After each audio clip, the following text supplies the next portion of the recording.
going to take a couple of minutes to talk about Shay locomotives here.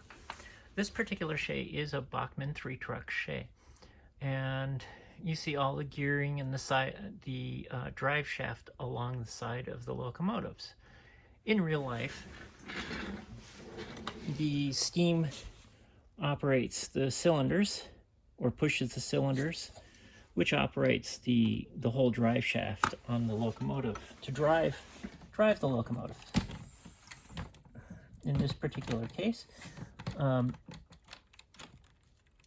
the drive shaft on the locomotive really doesn't do anything. It's just decorative. It is driven from the front truck, which is actually then connected to the gears on the side of the wheels. And then once you connect all of these pieces together,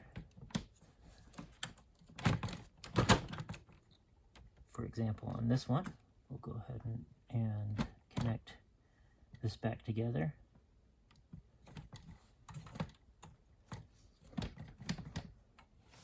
It then drives the cylinders to make it look like it's doing that. There are motors in each of the trucks on a 3-truck Shay, which are electrically connected to the rear tender via this cable, which plugs into the bottom of the Shay. Also, there's the speaker and the light going through that for that cable connection. Otherwise, this truck, the gears on the side of it, or the drive shaft, is once again driven off of the front truck. So it travels all the way through to the rear truck and drives that to make that move. Now, if your side lines are not working at all, it is not because there is something wrong with the rear truck of the locomotive. It's something, either there's a bad connection here on the cylinders at one of these joints, or it could even be back here that there's something wrong with the front truck and this whole drive line. It's not the back truck that's causing the problem on it. Now, to change the truck on these, and I'll take a second here to re-angle the camera. Okay, after a brief break there, I've taken the different tender off. Now, this is true for all Bachmann trucks, actually. If you flip the locomotive or tender upside down, there are little itty-bitty screws in these holes on you reach up through the tender with a screwdriver, a Phillips screwdriver, and then you can unscrew those screws, which holds the whole bottom truck in place.